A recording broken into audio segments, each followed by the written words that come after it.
talking about being all in. What a great lead-in to recognize our veterans. When you're a veteran, when you join the armed forces, you're all in. I mean, there's no such thing as a half-hearted soldier.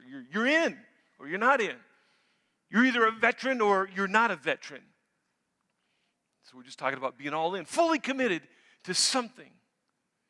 And if we want to commit to anything, you understand, if we want to commit to anything, before we jump in, before we get in, before we go all in, we count the cost of it. We contemplate what it's going to cost us to be all in on anything.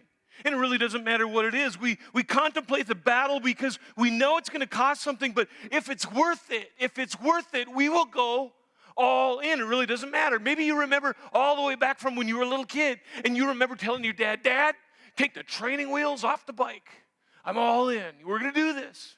I can still remember standing on the diving board here at the indoor swimming pool. It was one thing to go to the low boards that were close to the diving pool, another thing to go to the high board. And you stand there on that high board, you climb the ladder, it's kind of cool, you get this great perspective of the pool, and then you walk out to the end of the diving board, and you get your toes right to the end, and it's bouncy. And you look down at the water, and you're thinking a million thoughts like, what am I doing? And some people at that point, at the end of the diving board, you're all in, and you jump, or you're not all in, and you go back down the ladder again. You can remember moments in your life like that. Maybe it's a matter of going into debt. You've contemplated this. You want to buy a house. You want to buy a business. You want to buy a car. And so you count the cost. You're thinking about what it's going to cost you to go all in with this debt. You think about getting married. You better think about going all in before you get married. You better not come to the altar and be half in. It's going to be real hard. So before you get married, you count the cost. You know that to get married, you're going to have to go all in. You're going to go for the job. You're going to move to another city. You're going to start another career. You've got to be all in those situations. And to go all in, you end up going all out. We've talked about that. We've talked about the sacrifice it takes. We talked about what it looked like to go all in last week. And if you don't go all in, well, you're really not in at all. We've got to count the cost of whatever it is. And if the price is too great, we just back out. We're not all in. If the price is too great, we back out. And it's true of anything in life, anything that I've just mentioned. It's also true of our relationship with Jesus Christ. The landscape of Christianity, the landscape of the church is littered with people that started the journey without first counting the cost. And then when things got difficult, when stuff got hard, when life got hard, they decided it was going to cost too much, and they weren't all in, and they stepped all out. Because if the cost of following Jesus is too great, then the love for him isn't great enough. We fight this battle whenever we're counting the cost. As soon as we are confronted with some decision in our life, be it following Jesus, a career change, going into debt, something that needs to change in our life, we now enter a battleground, and the battleground is between our ears. We start to think. And we stand on this battleground where we deal with the stuff of the past, our shame, our guilt, our regrets, our mistakes. And that's in the past. But in the future, we are hoping for something better. Otherwise, we wouldn't be contemplating going all in. And I just want to share with you this morning, I don't think we can successfully go all in and step successfully into a future until we first deal with our past. And that's, I believe, just what we've got to do. Before we step in and go all in with anything, we first have to take a look at our past and decide that the past is not going to be an option for us any longer.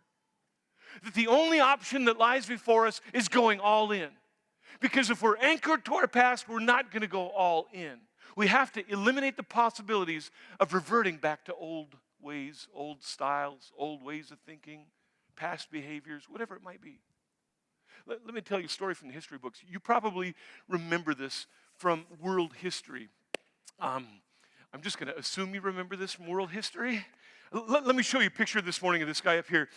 In February 19th, 1519. Anybody remember February 19th, 1519? This guy, this guy, if you don't recognize him, his name is Hernan Cortez.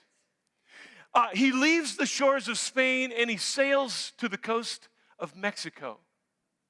He takes with him 11 ships and 13 horses, 110 sailors, and 553 soldiers. It is believed that in the early 1500s that the population, the indigenous population of Mexico was about 5 million people. So now if you take this entourage of people that Cortez is bringing to the shores of Mexico, to the 5 million people that were there, the odds are like 7,540 to 1 if you were going to do a military kind of a battle. So this is what Hernan does. He remembers that 2 previous expeditions to establish a settlement in Mexico had failed. Cortez was determined to step onto the shores of Mexico and have a successful journey when he was there. And so to ensure his success, that we were going to settle and colonize and make a new nation here, I'm going to eliminate any options of going back to Spain defeated. So he has this crazy command to his soldiers and to the sailors. Once they got ashore onto the coast of Mexico, he said, burn the ships. We're not going home. We're all in. And that's exactly what they did. His success was determined because he eliminated plan B. See, a lot of the reasons that we have failures in life and never exceed or proceed or succeed in life is because when things get difficult, we kind of have a plan B that we'll revert to. And if you've ever prayed, come on, all of us have prayed and said, God, oh God, we just need a miracle here. And please step in, and we need this, and I'll do this. And we start to bargain with God and pray for something. And in the back of our mind, we're thinking, if God doesn't come through, I got plan B. Let me just tell you this. If you're praying with plan B in mind, don't even pray. Just do plan B, right? If you're all in, there is no plan B. You're just all in all the way. Sometimes life gets challenging. It gets difficult. We start to think about the cost of proceeding and moving ahead in life, and plan A looks great at the beginning, but then things get difficult. We want to revert back to plan B again. We want to go back. And that's why people struggle sometimes in their walk with Jesus.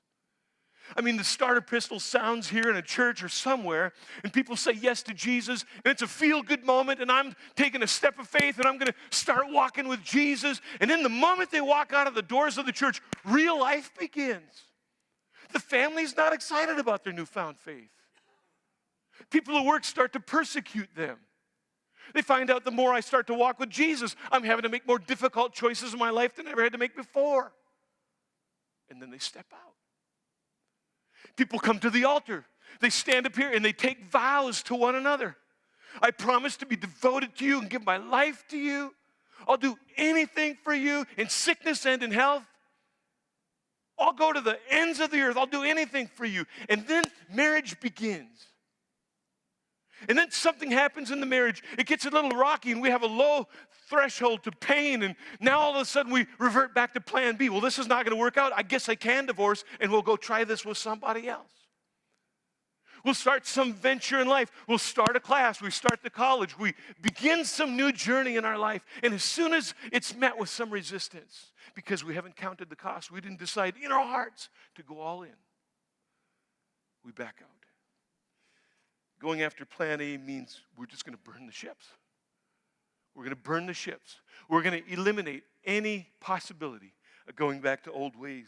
Defining moments in our lives happen when we eliminate all the options, never going back to our past. We are going to burn the ships. We're going to burn the ships to our past successes because we can't rely on past successes for future ones. We're going to burn the ships to guilt, to shame, to failure, to regrets, to bad habits, to an old way of life, to unforgiveness, to patterns of thinking. We're going to burn the ships to all of that, and we're going to proceed and move ahead and go all in with whatever it is you feel like you need to go all in with this morning.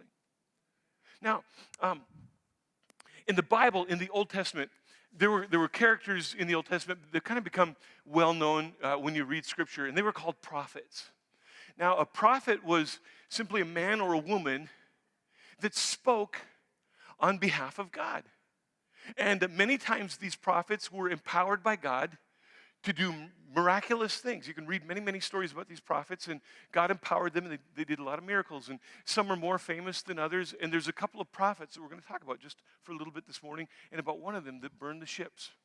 Now, their names could get a little bit confusing because one, his name is Elijah. That's a J, Elijah. And then there's another prophet, his name is Elisha with an SH at the end of that.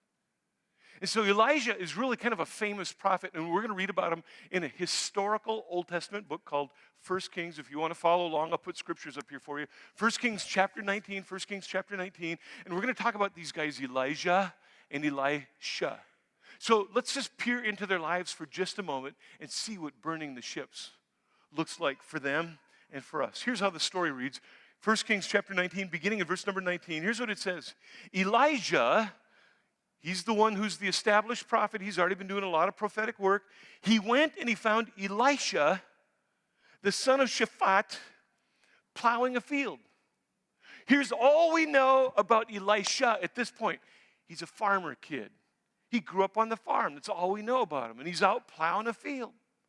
So the rest of the verse goes on to say, now, there were 12 teams of oxen in the field, and Elisha was plowing with the 12th team. Here's the other thing we know about Elisha. He was a rich farm kid. I mean, he had the huge tractor, you know, the one with the tracks on it that looks like you could probably outfit this thing with a tank and go into battle with it. I mean, it was we know that he was a rich farmer. If you've got 12 teams of oxen and a plow behind each one, how many know you got money, right? Okay?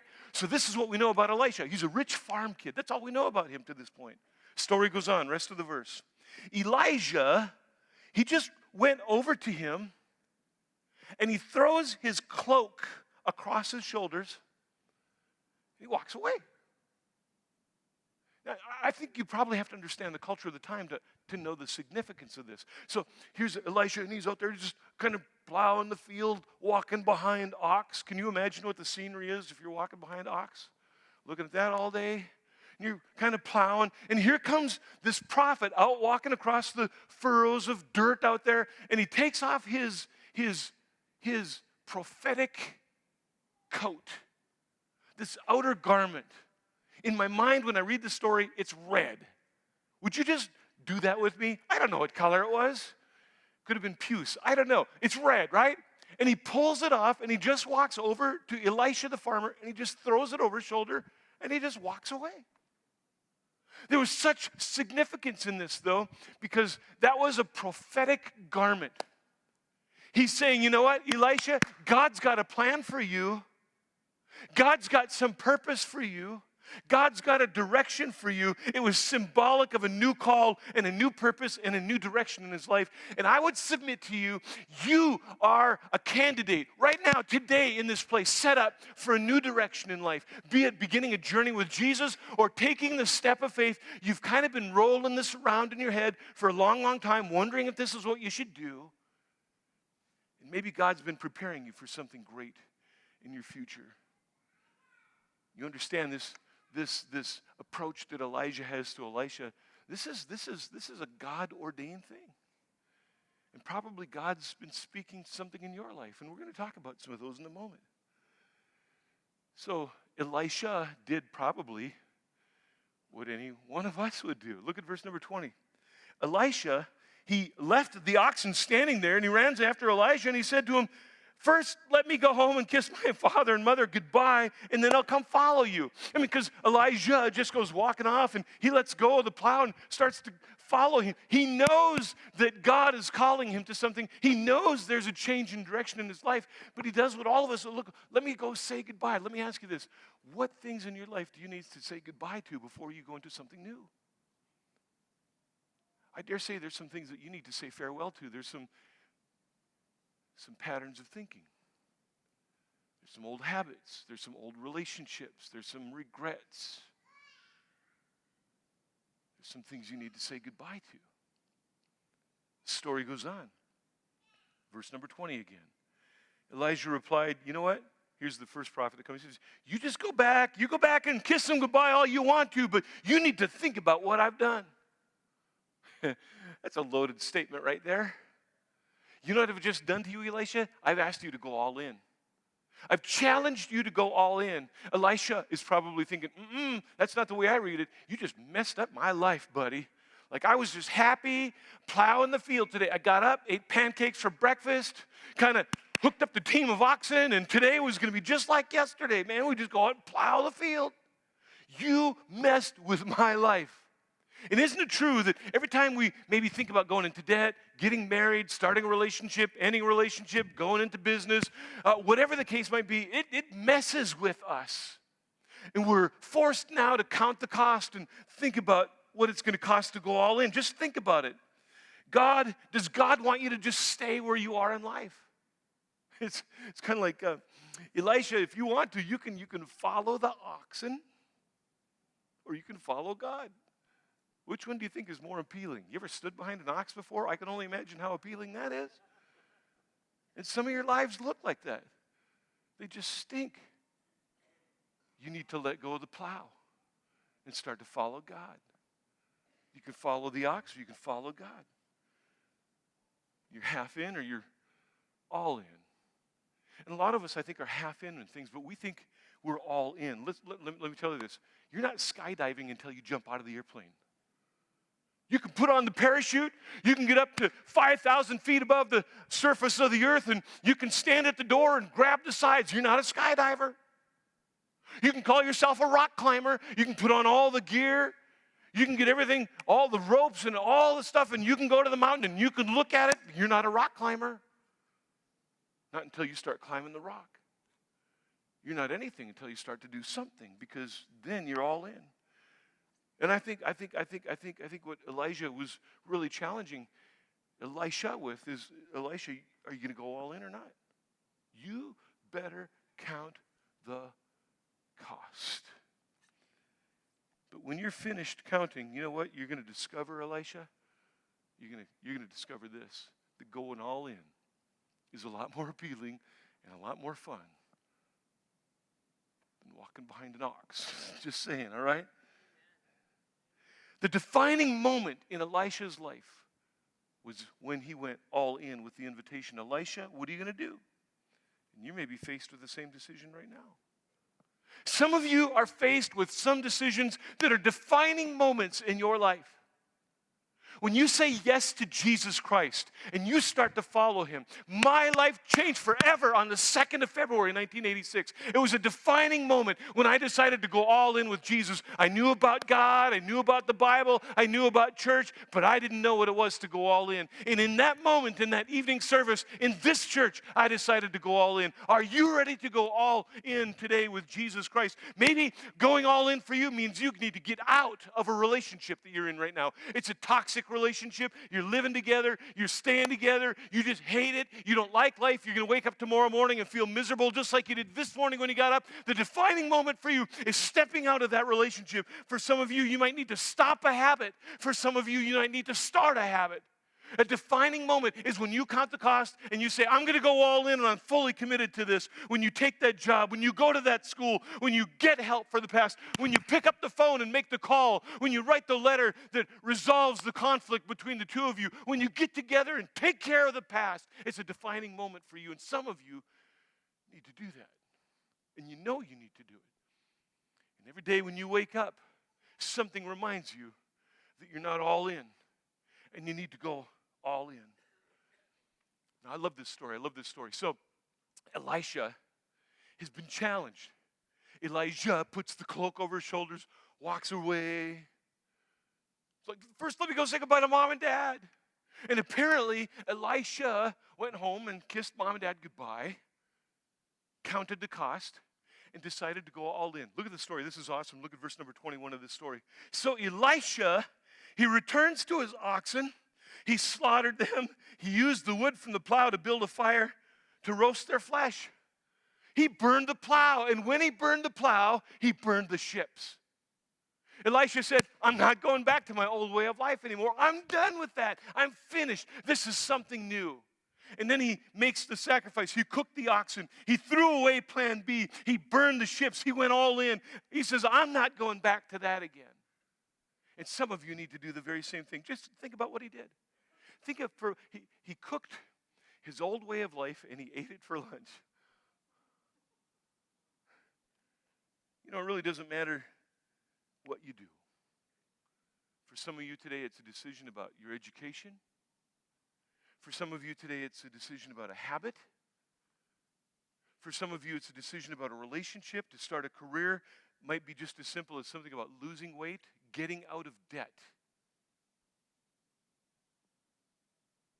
to improve something in your life.